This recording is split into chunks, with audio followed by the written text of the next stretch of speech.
modular stem cells and how it can maybe benefit the practice here. So please feel free to speak to Dr. Tan.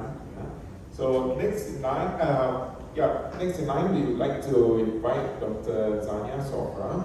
Dr. Sofra has a doctorate in neurophysiology from the City University in London, UK, and a doctorate in clinical psychology from the New School for Social Research in New York City, USA. She is an award-winning international speaker and faculty member in several medical and anti-aging societies, including IMCAS and Euromedicom, and the author of over 35 published research, scientific reviews, and other articles. Her book, Checkmate by a Protean Invisible Enemy and How Narcissism Invented Trumpism, the sadomasochistic amphisbaena, have been translated to 9 different languages. The new book, Brainwashed, is currently in the process of being published. Her current research is on signaling pathways, wound healing, and novel interventions resulting in visceral fat reduction, fitness, and hormonal balance increase. She is the inventor of the IELS signaling energy and is proprietary of castrated programming designed for skin repair and pain relief, and co-inventor of the virtual gym technology that engages the nervous system and the brain in a simulated, effortless physical activity to treat obesity, diabetes, NAFL, and multiple sclerosis. She is also a recognized and honored member of Who is Who.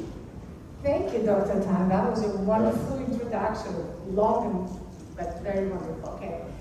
Thank you very much for inviting me. I really appreciate this invitation. I'm very excited to be here. And we're going to be talking about how can gene expression protect us from aging. Can it or can it not? And that is an important what we're going to be talking about. This presentation is based on an article that I recently published, just published as a matter of fact, and books that I've written that have been translated in several languages. Now, what is gene expression? Gene expression is the process by which the gene information is translated to become a protein or to become functional, basically.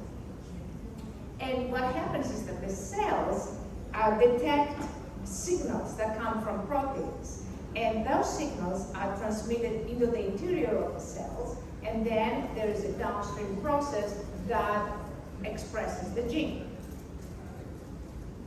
Now, gene expression is very complex. Several genes may control the expression of one gene, and also several proteins might control the expression of one gene, which in turn controls the expression of other genes. So it's very, very complex.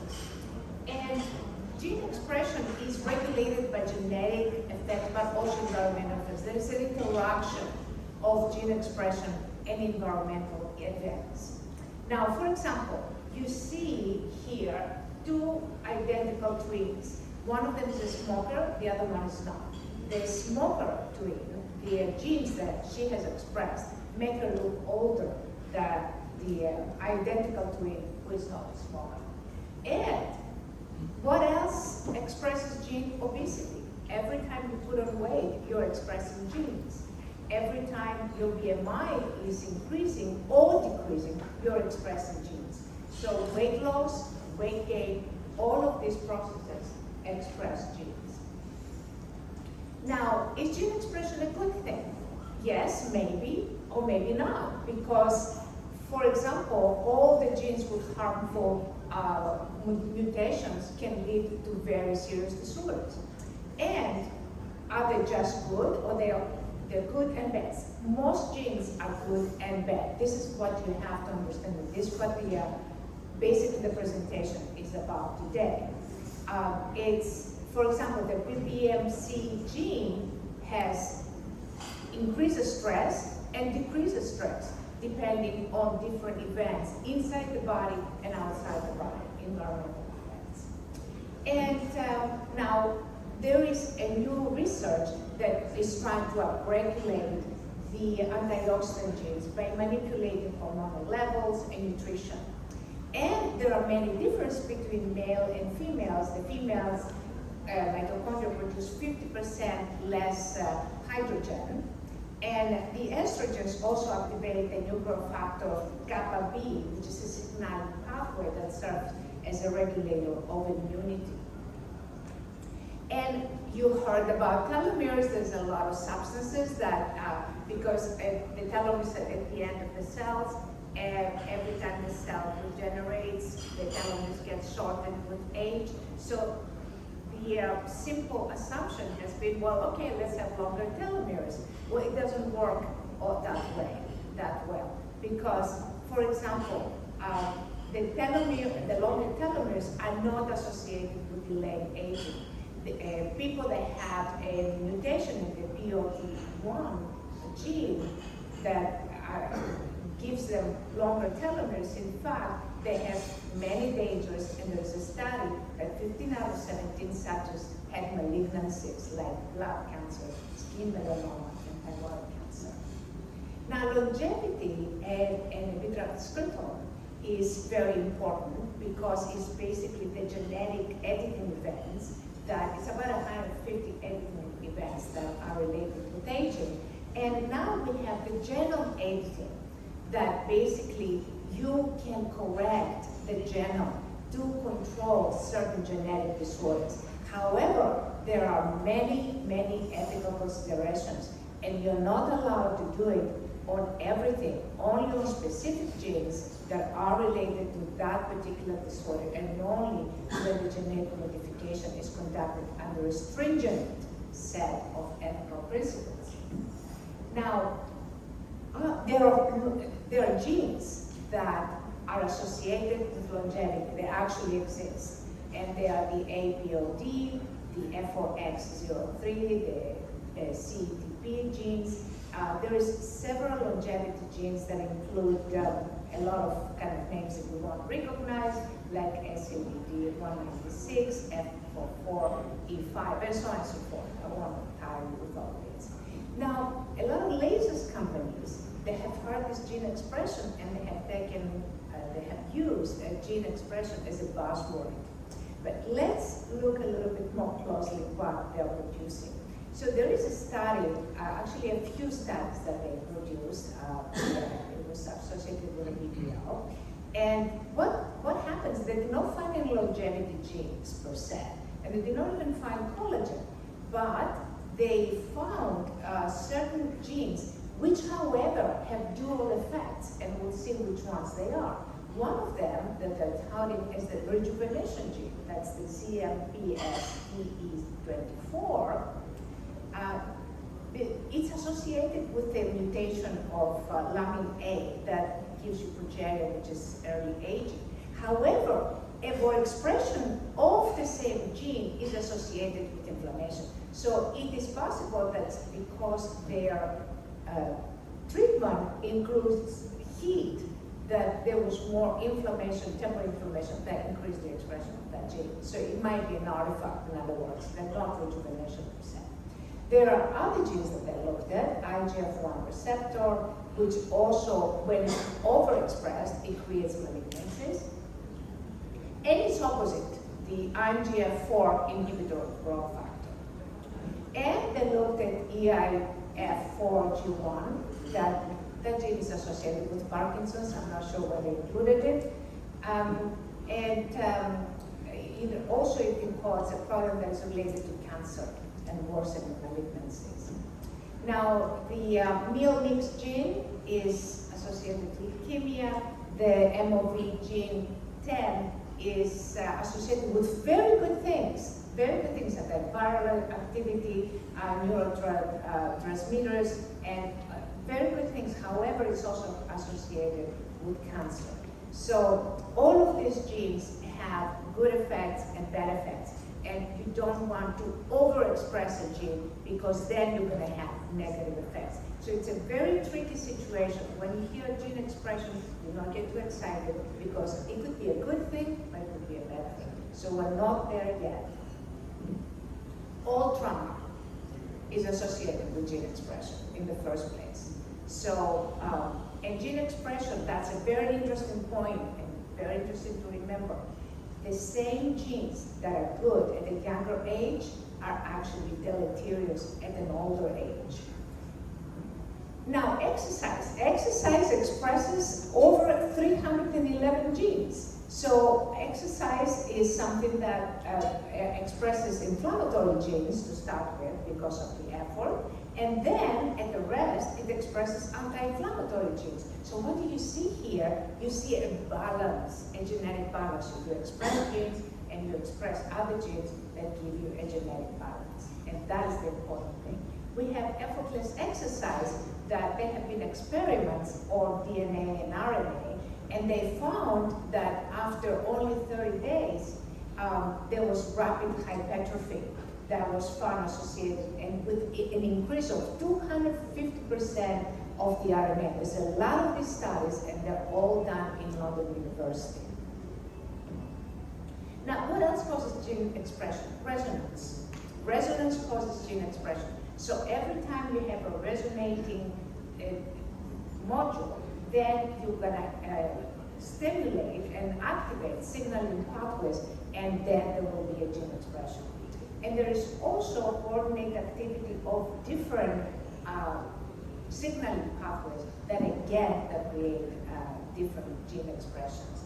And there is a QTL that is the quantitative trait locus. In other words, where the gene is in the DNA. That also is affected. The environment of the gene within the body affects the expression of the gene, and the environment that is around the person also affects the expression of the gene. And there is an analysis of all of those, genes and how they can be expressed. Clock genes are very important because the timing that the gene can be expressed can actually control cancer or increase cancer. So again, you have opposite effects. And psoriasis is associated with clock genes and actually with timing. And there is a study that we did both on psoriasis, and this is the keloid scar study that we did with Dr. Lambert that shows a significant improvement as a result of this clock gene manipulation. And of course, there is a clear understanding of QTL signaling pathways and the clock genes. A combination of them can help us design new anti-aging treatments. So they're very important. There's some available methodologies like the HISP that's quite popular, and a lot of scientists have worked with it. And it has to do with the signaling network of cell wall integrity, and also the protein-to-protein interactions. That's another new method that is mathematically calculated, and the PPIN networks. And I just want to play a movie to show you basically how it happens. So signaling mechanisms initiate the signaling, okay? These signals interact with the DNA. The signals initiate the expression of a gene.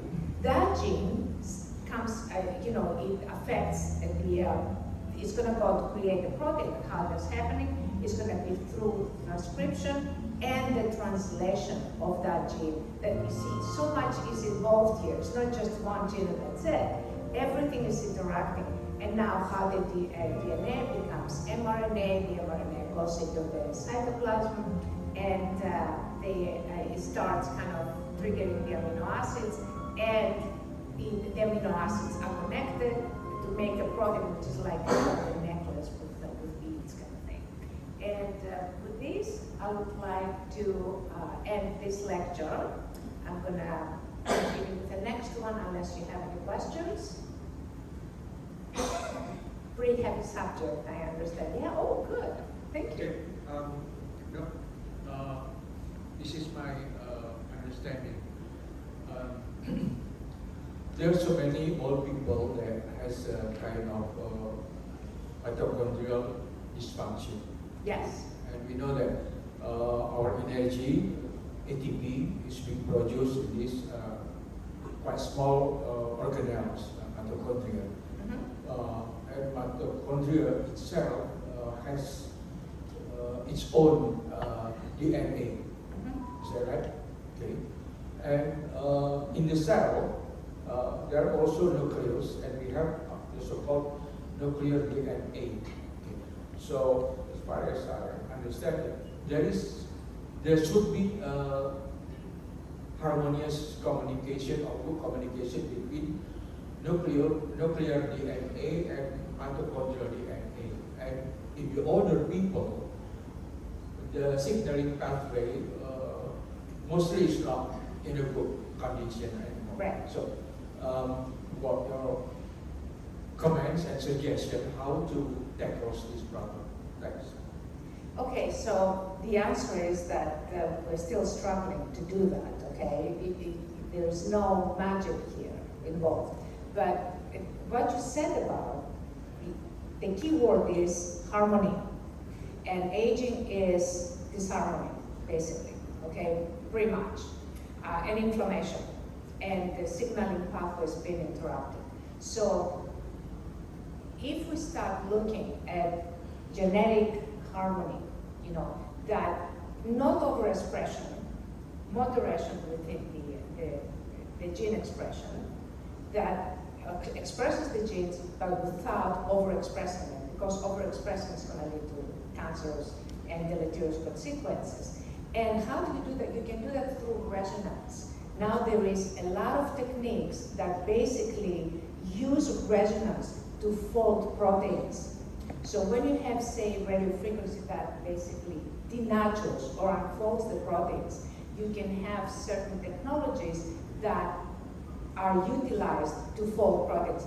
And there is actually a variable, that a coefficient, there's a test that you can use to look at aggregated proteins or folded proteins. So this is the key, and this is a lot of the Nobel Prize research has been now on plot genes, on protein folding, on the DNA toolbox, on how we can, it's like how we can basically reverse the process. It's like, can you unboil an egg? You know, the boiled egg has denatured proteins.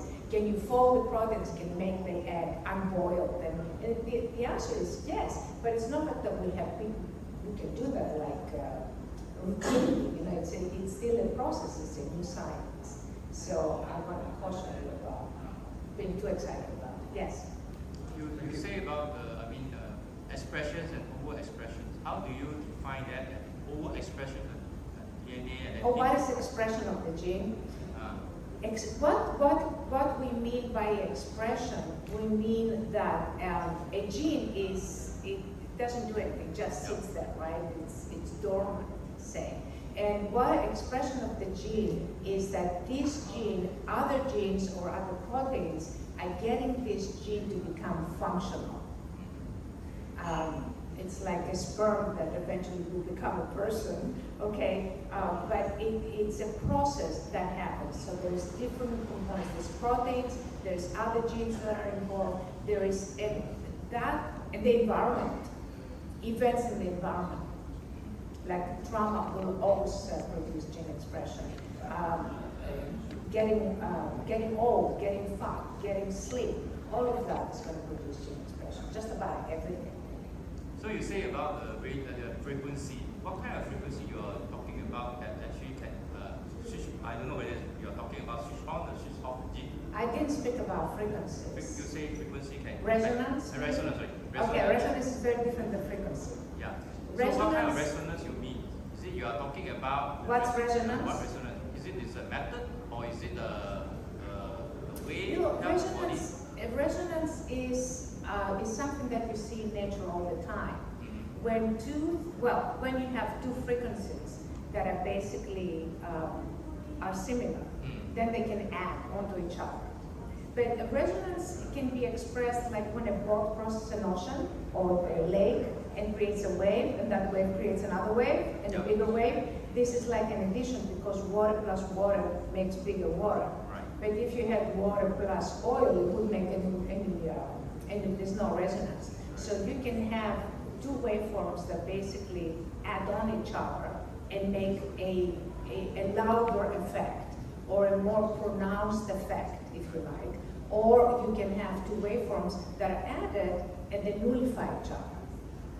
So that is now obviously, well, you may want that if these two waveforms are deleterious. So you can manipulate that to make a good effect or a bad effect. So you're talking That's about resonance. Yeah, you're talking about resonance, right? It means that there are two waves or three waves that match and then form the resonance, right?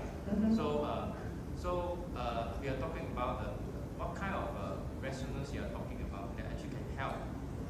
Actually, I have another PowerPoint tomorrow. I can explain a lot more on that. So, just so you can, like, for example, you have a protein, and you see the protein is folded in a particular way, and through resonance, there is a resonance process between the two proteins, right? And you can see this protein changing in shape completely.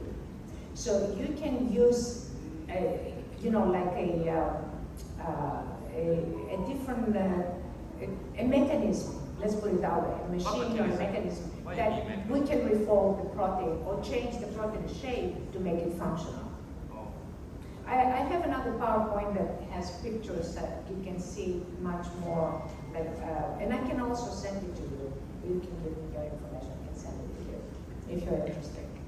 So you can see it a little bit more because it's a complex process, not like something you can see with your eye under the microscope. It's like a lot of it is. So the resonance you mean is actually a wave? Is it a wave or is it a? No, resonance is a process. Process. It's a process between two frequencies, or between two proteins, or between two people. Like two people, you know, you meet the person and you hit it off, right? And you say, oh, this is, I can understand this person. That's resonance. So resonance is a process, it's not an actual waveform. Okay, so we're going to continue with another lecture now. This is the anti-aging ecosystem is changing. And what is, I have heard so many businessmen saying, I cannot predict what's going on. We don't know what's going on. It's like the ecosystem is changing so drastically, we don't know where it's going. And they don't know what to do with the patients. You know, the patients, they seem to be going all over different directions. They go left, they go right, they don't know where they're going.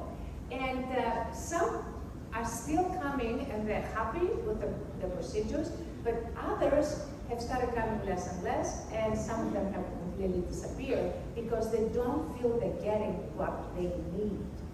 So what is it that they need? Let's address the elephant in the room. Pandemic, COVID-19, 3 years, it has left its mark. People have become more interested in immunity.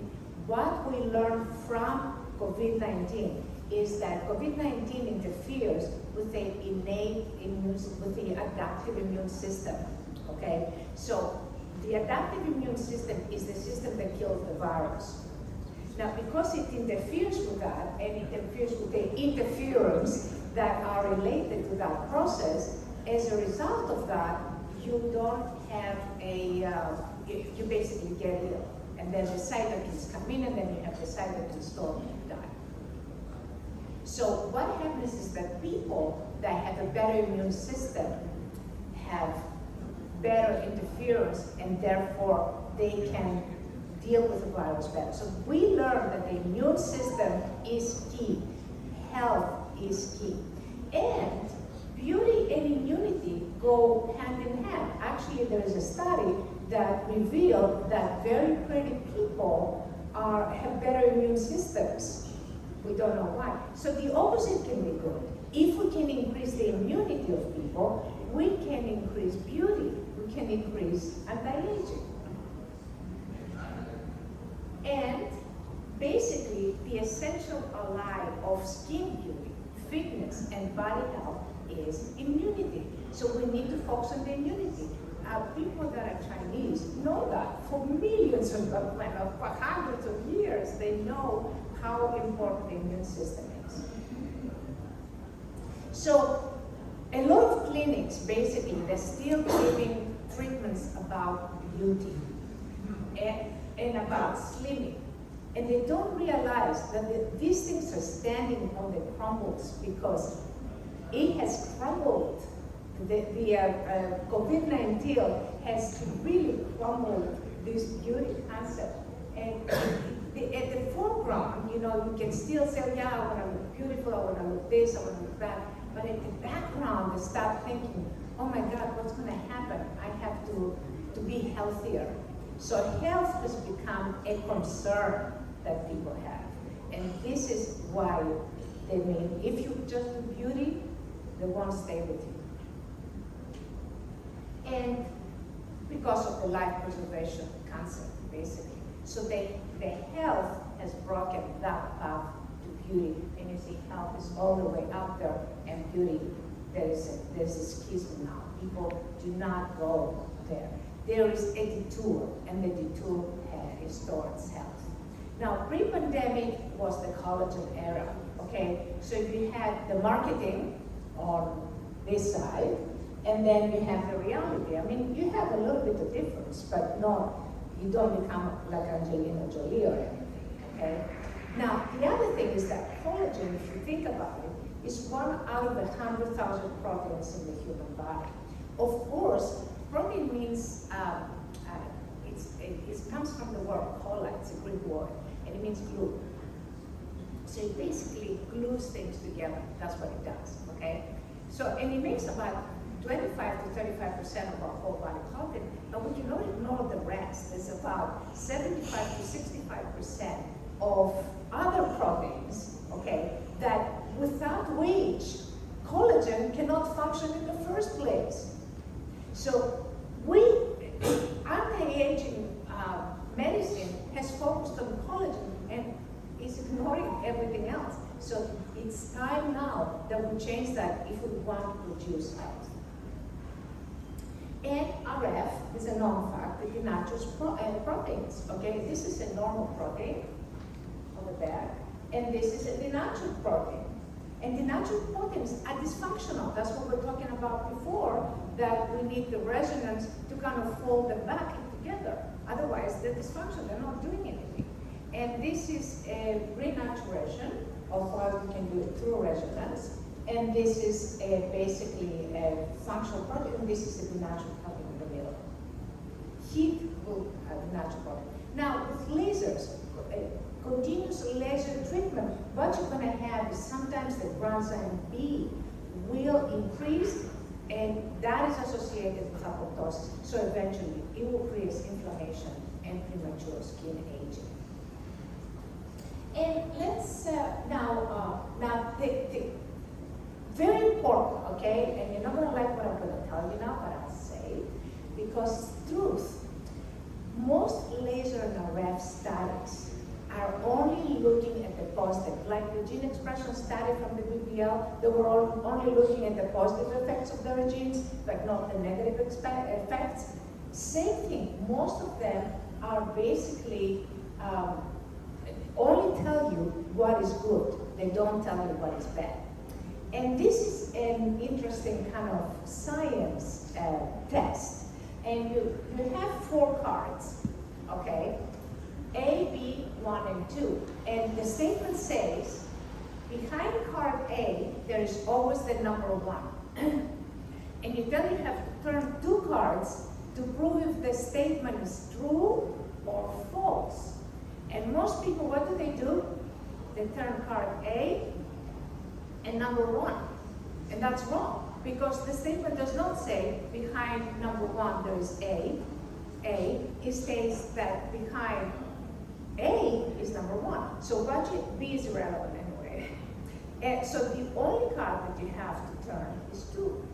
Because if behind 2 is A, then your statement is false. Let me give to you in a different, in more concrete fashion you can understand it better. So you have Hong Kong, Shanghai, train, and plane, okay? And the statement says, every time I go to Hong Kong, I take the train, all right? It doesn't say, I will never, I take the train to go to Guangzhou or to go to whatever, other places, right? So you have to turn 2 cards. You're going to turn Hong Kong, obviously, to see behind this train or not. And then you have to turn plane to see, because if Hong Kong is behind plane, you have to falsify. The problem is that they don't falsify hypotheses, and that is the main issue. So for example, with laser studies of collagen, they only looked at the site where they did the laser they did not look at the site where they did not laser, in which case there could be either a defect of collagen or a deficiency in other proteins. That means the body created the same amount of collagen, only that all the collagen went to the laser part, and it's an artifact. So all these things, all this research has been based on proving hypotheses, but not falsifying hypotheses. The era of lipolysis, the fast slimming, and again, this is what people come for, this one, and this is basically the reality. Yeah, there is a reduction, but nothing spectacular. Again, you don't become like Angelina Jolie. And the problem with lasers and slimming is that they results rebound. Why? Because they don't do anything on metabolism. They don't control hunger. People go out, especially in Malaysia, that we have a food paradise here, and they eat, and the people right back home. Now, if you have fitness, exercise, or effortless exercise, or different modes of exercise, then you're going to have increased metabolism, balanced hormones, detox, reduce hunger, muscle mass increase, and therefore the results will not rebound. So this is kind of the difference.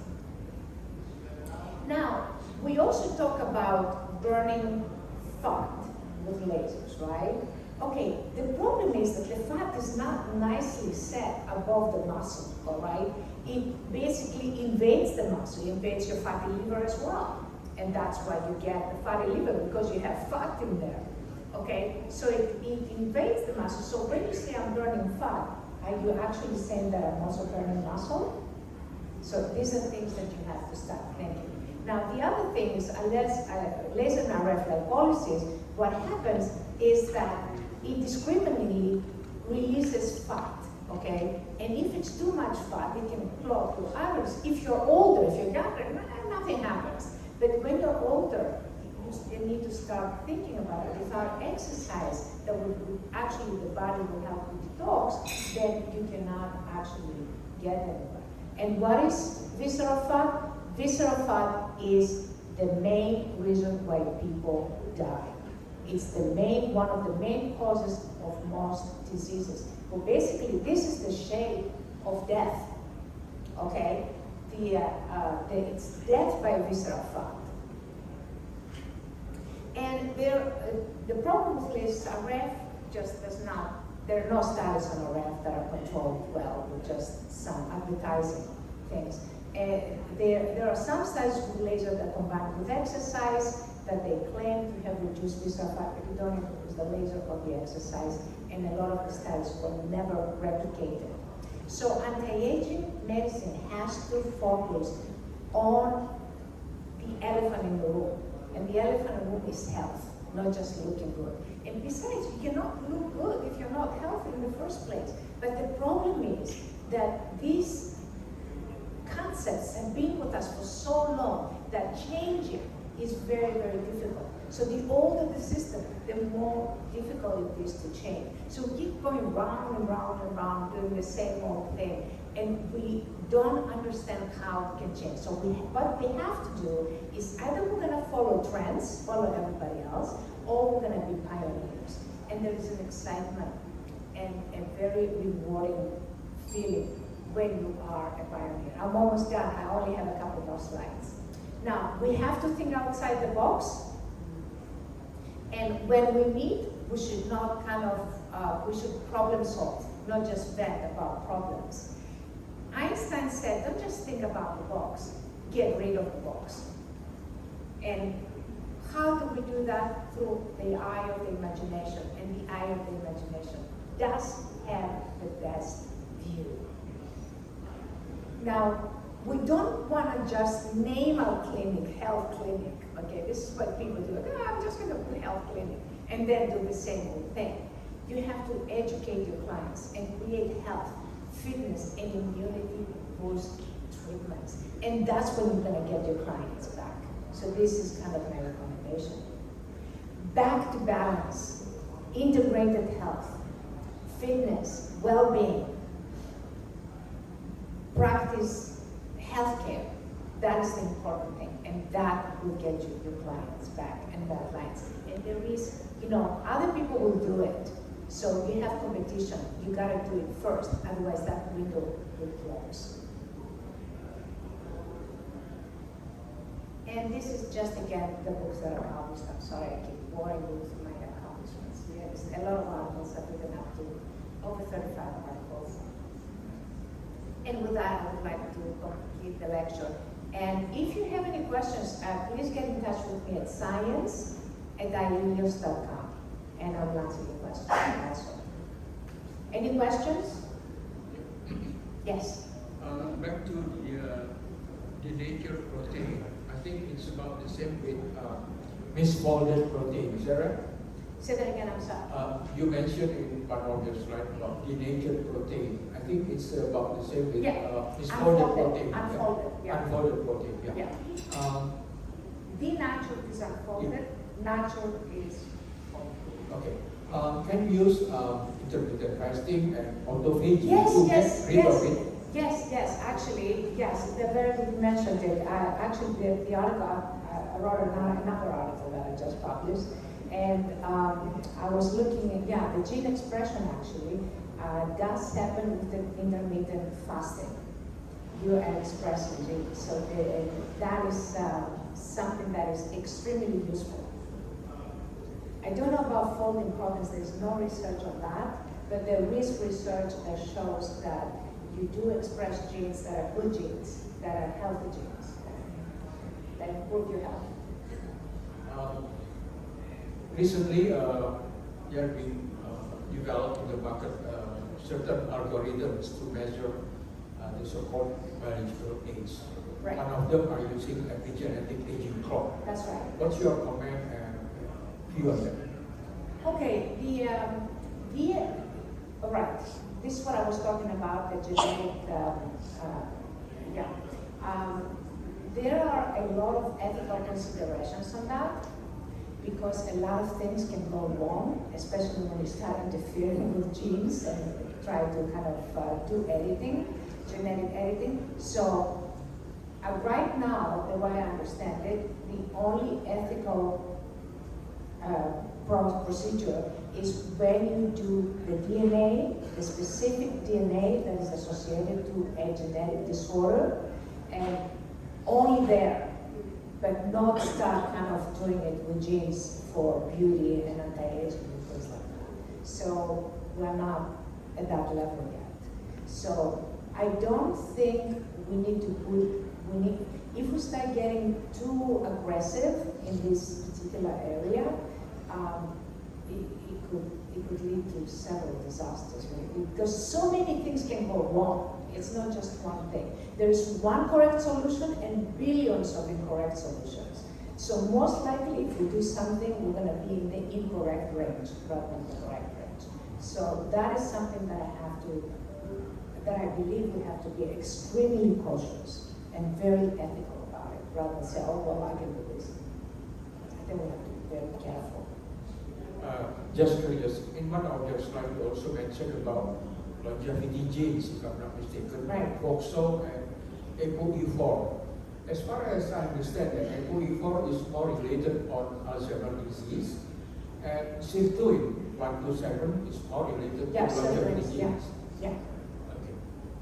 But how this ApoE4 is also related to longevity genes? Okay, so basically, I think the trick there is the moderation. You know, and then like, Sofra, the Greeks said that, everything moderation is okay. The problem is underexpression or overexpression. And the other problem is that we don't always exactly know what is the balance. You spoke about harmony before. Again, this is what clicks here. It's the harmony. It has to be here, but if it's there or there, it's a problem. They're not longevity genes, they're cancer genes. Because that's what cancer is. Cancer is the cells multiply, they have endless telomerase, and they keep multiplying, and they live forever. They're vampires. But they're not the life as we know it. Thank you. Yes? You're talking about balance. So what can we do in a practical way in the daily life so that we can have a balanced gene expression? Well, nutrition, exercise. You know, there has been so many, I've been looking at gene expression, I've been looking at all these different, you know, proteins, and basically it goes back to what we know, healthy lifestyle. Intermittent, yeah, that's also, you know, the fasting, intermittent fasting. Not overdoing exercise. If you go to the gym and you exercise for 10 hours, I'm sorry, that is not proper. That's not going to give you what you need. It's too much. It cannot be too much, it cannot be too little. It has to be a healthy, balance. And the balance is the key word. You're But talking of course, about we don't really know what is balance, right? You're talking about balance. Everybody, the balance is different, right? That's right, yeah, That's exactly. what you want to try. Exactly. And then you have individual differences Yes. that you have to have your own balance. You cannot have your friend's balance. Yeah. Your friend's balance is not your balance, it's bad for you. So we have to kind of look at it. And as clinicians looking at patients, we have to understand that. We have to take the individual difference component into the equation. Otherwise, the result of our equation is going to be incorrect. What's your opinion about bioresonance? Would you have also affecting this genetic expression as well? Bioresonance? Yes. Yeah, absolutely. All resonance affects gene expression. Because it affects proteins, so proteins are involved in the gene expression. They're all kind of connected. We start the process. Thank you so much. Thank you very much. Thank and you for all for, these questions. I'm thank sure you. they are all burning questions. If there's any further questions that you would like to know, you would like to talk to her, you can always see her after this, right? Okay, next we progress to the next topic. We've got Dr. Ho Koo Soon. He's an LCP certified aesthetic practitioner, and he's going to be sharing with us hair transplant 101 and the latest techniques from Korea.